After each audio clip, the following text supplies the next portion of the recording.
देश की सबसे बड़ी अदालत सुप्रीम कोर्ट की बात हो ही रही है, तो आज सुप्रीम कोर्ट के सामने आए उस मामले की बात भी करनी ज़रूरी हो जाती है, जिसमें आज कोर्ट ने साफ कर दिया कि न्याय की जो व्यवस्था है, न्याय की महिमा यानी कि मैजेस्टी ऑफ लॉ को कायम रखने के लिए वो किसी भी हद तक जा सकते हैं, चाहे सामने कोई भी क्यों ना हो।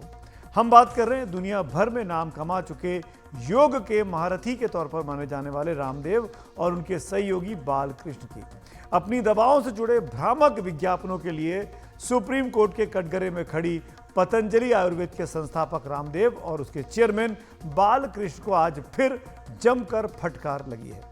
और कोर्ट की इस फटकार के दायरे में केवल वही नहीं आए, सर्वोच्च अदालत ने केंद्र सरकार और उत्तराखंड सरकार को भी इस मामले में आज सख्त हिदायतें दी हैं और कड़ा एक्शन लेने की बात कह डाली। इस दौरान उत्तराखंड सरकार के बड़े अधिकारी हाथ जोड़कर कोर्ट में खड़े दिखाई दिए। दरअसल पतंजलि आयुर्वेद के भ्रामक विज्ञापनों का मामला सुप्रीम कोर्ट में चल रहा है। सुप्रीम कोर्ट के दो जज जस्टिस हिमा कोहली और जस्टिस एहसानुद्दीन अमानुल्लाह की बेंच इस मामले की सुनवाई कर रही है।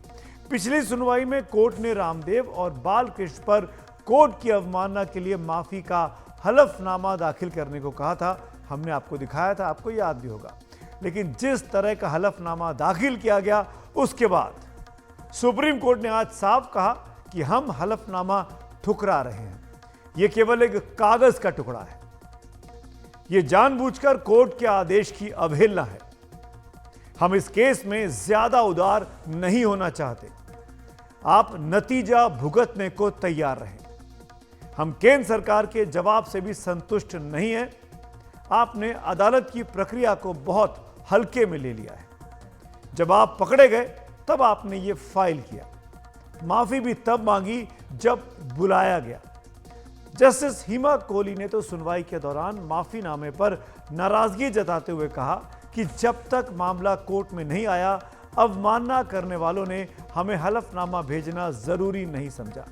उन्होंने पहले इसे मीडिया को भेजा।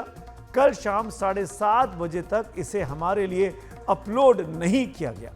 साफ तौर पर वो प्रचार पर यकीन रखते हैं। हमने ताज़ा हलफनामे को स्वीकार करने को लेकर अपनी आपत्ति जता दी है। हमने ये भी बता दिया है कि कारण बताओ नोटिस के बावजूद अवमानना करने वाले व्यक्तिगत तौर पर हाजिर होने से बचने की कोशिश करते रहे। ये स्वीकार्य नहीं है। पतंजलि का व्यवसाय और इसकी फैक्ट्रियां और मुख्यालय क्योंकि उत्तराखंड में स्थित है, तो इस पूरे मामले में सुप्रीम कोर्ट ने उत्तराखंड सरकार के अधिकारियों के साथ भी सख्त रुख आज दिखाया। उत्तराखंड सरकार के अधिकारी कोर्ट में हाथ जोड़े खड़े दिखे। सुप्रीम कोर्ट ने कहा, हम ये क्यों ना माने कि आप इन लोगों से मिले हुए हैं। आपने जानबूझकर आंखें मूंद कर रखी हैं। आपने ये क्या किया है? आप हमारे आदेश का इंतजार करते रहे। उत्तराखंड के अफसरों ने बस फाइल चलाई। ऐसा 6 बार हुआ। आगे पीछे के लाइसेंसिंग अफसर चुप रहे। पिछले अफसर हलफनामा दें, ऐसा क्यों किया गया? अधिकारियों को निलंबित किया जाना चाहिए। सुप्रीम कोर्ट का मजाक बना दिया है। कोर्ट ने साफ तौर पर उत्तराखंड सरकार और उसके लाइसेंसिंग अफसरों को इस साजिश में शामिल बताया। कोर्ट ने कहा कि हम उत्तराखंड की लाइसेंसिंग अथॉरिटी की कार्रवाई से हैरान हैं, जो दिखाती है कि राज्य की लाइसेंसिंग अथॉरिटी ने फाइलों को आगे धकेलने के सिवाय कुछ भी नहीं किया और मामले को धीमा करने की साफ तौर पर कोशिश की। राज्य की लाइसेंसिंग अथॉरिटी और संयुक्त निदेशक के पद पर रहे व्यक्ति 9 महीने गहरी नींद में सोए रहे, जबकि यह समय मामले को जानने के लिए काफी था। उससे पहले के अधिकारी भी इस मामले में संलिप्त हैं और जब दिव्य फार्मेसी कानून का उल्लंघन कर भ्रामक विज्ञापन दे रही थी, तो उस समय के अपने काम के सफाई देने के लिए उन्हें हलफनामा देना होगा। दिव्य फार्मेसी द्वारा राज्य की चेतावनियों के प्रति जिस तरह का तिरस्कार दिखाया गया, उससे उनके जवाब का सुर और भाव स्पष्ट हो जाता है। इसके बाद कोर्ट ने उत्तराखंड सरकार की ओर से पेश हुए वकीलों से कहा, अफसरों ने फाइलों को धकेलने के अलावा क्या किया है? हम अफसरों के सदाशय व्यवहार की आपकी दलील पर सख्त आपत्ति दर्ज करते हैं। हम इसे हल्के में नहीं लेंगे।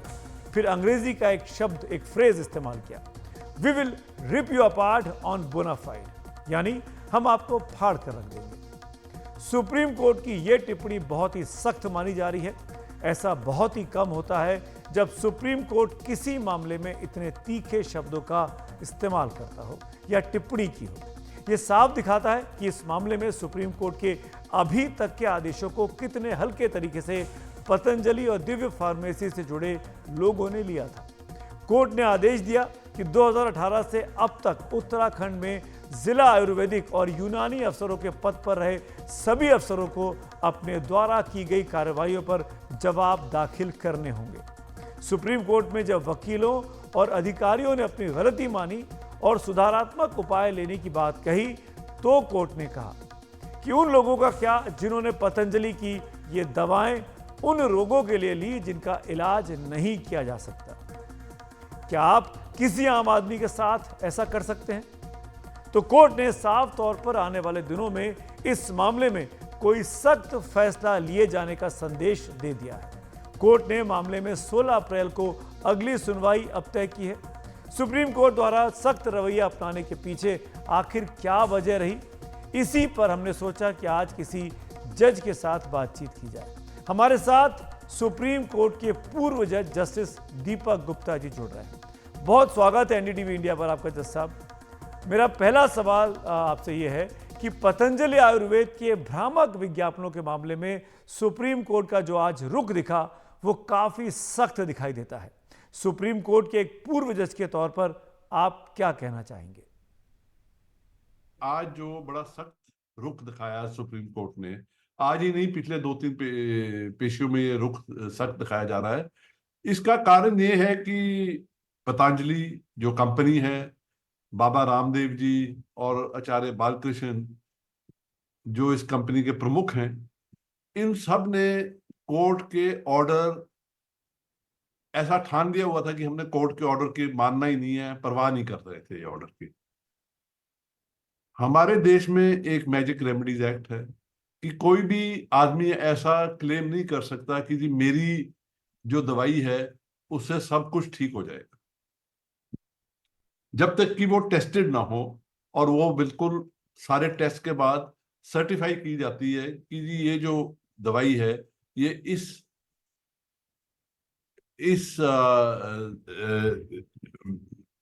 बीमारी के लिए बिल्कुल सही है।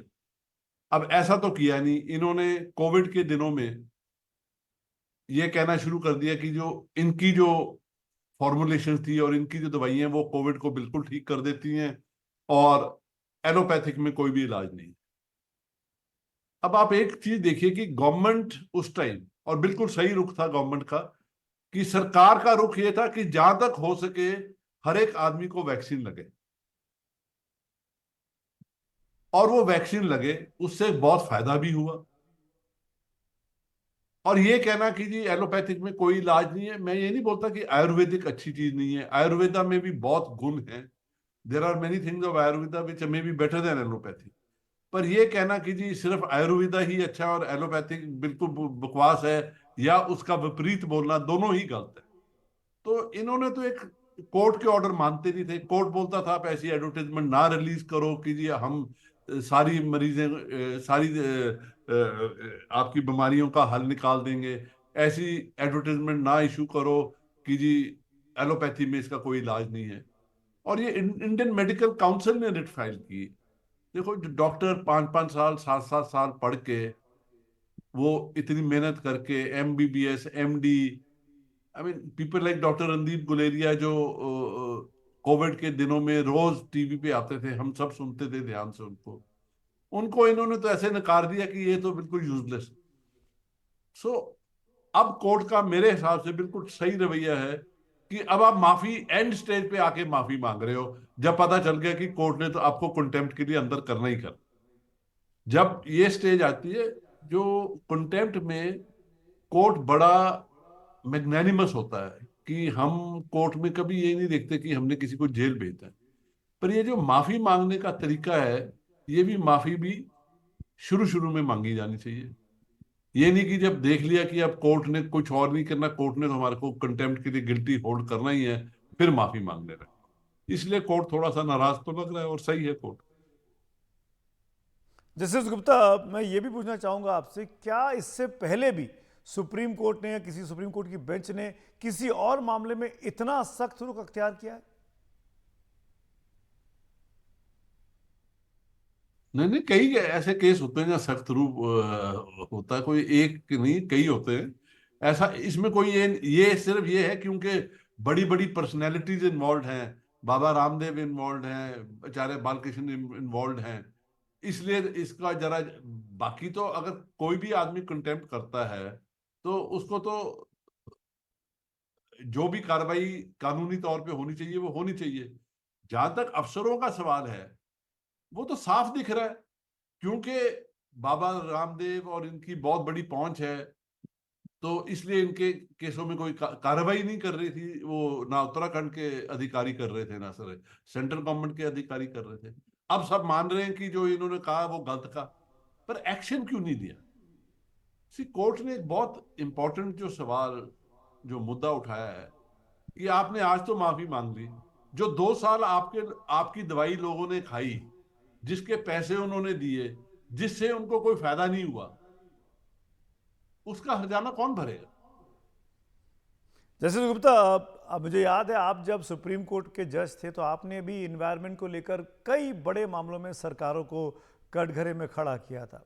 यहां भी मुद्दा कुछ ऐसा ही है कि भ्रामक दावों को लेकर आरोप लग रहे हैं कि सरकार चुपचाप बैठी रही। आपको लगता है कि ऐसे में सिर्फ फटकार काफी होगी या फिर कुछ सख्त कदम भी उठाने होंगे जो आगे के लिए नजीर बन सके?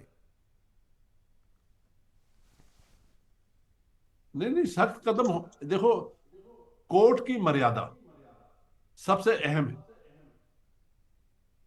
कोर्ट की अगर मर्यादा, अगर कोर्ट के ऊपर लोगों को विश्वास हट जाएगा, अगर लोगों को ये लगेगा कि हम कोर्ट के ऑर्डर्स की अवहेलना करें और हमारे खिलाफ कुछ नहीं होगा, फिर वो एक ऐसा दिन होगा जो हमारी हमारी देश के लिए अच्छा नहीं होगा।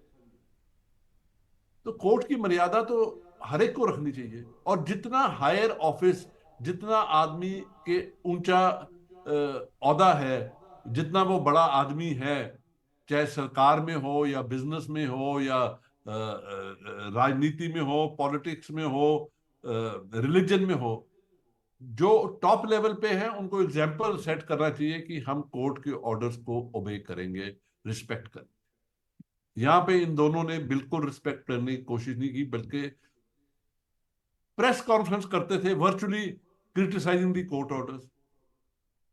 कल भी ये जो एफिडेविट था वो प्रेस में पहले दे दिया और कोर्ट में बाद में दिया। ऐसे थोड़ा चलते होते चलते। जस्टिस गुप्ता, ये बताइए कि तो क्या आप ये मानते हैं कि सुप्रीम कोर्ट की आज जैसी सख्ती उन तमाम एलिमेंट्स को डिस्करेज करने में बड़ी भूमिका निभाएगी जो रूल ऑफ लॉ यानी कानून या संविधान को हल्के में लेते हैं, और इससे मेजेस्टी ऑफ जस्टिस यानी न्याय की महिमा और बढ़ेगी? बिल्कुल बिल्कुल, और ये सही कदम है जो सुप्रीम कोर्ट ने उठाया, क्योंकि जो मर्यादा है सुप्रीम कोर्ट की, जो मैजेस्टी ऑफ लॉ बोली जाती है, जो आपने बोला रूल ऑफ लॉ है, अगर ये खत्म हो जाए तो democracy is at peril. There can be no democracy if there is no rule of law, and there can be no rule of law without independent judiciary. ये जब सारी चीजें इकट्ठी चलेंगी तभी एक रूल ऑफ लॉ होगा। अगर बड़े बड़े लोग कानून के अवहेलना कर लेंगे तो गरीब लोग यही सोचेंगे कि कानून उनके लिए कुछ और है, हमारे लिए कुछ और है।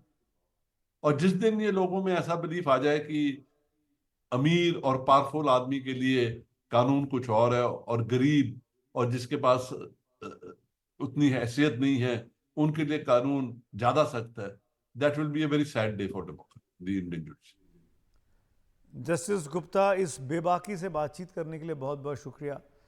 हाई और माइटी जो हैं उनके लिए सुप्रीम कोर्ट क्या कोई नज़ीर स्थापित करने वाला है अपने इस रूलिंग के जरिए? 16 अप्रैल को होगी अगली सुनवाई, उस पर हम सब की नज़र रहने वाली है।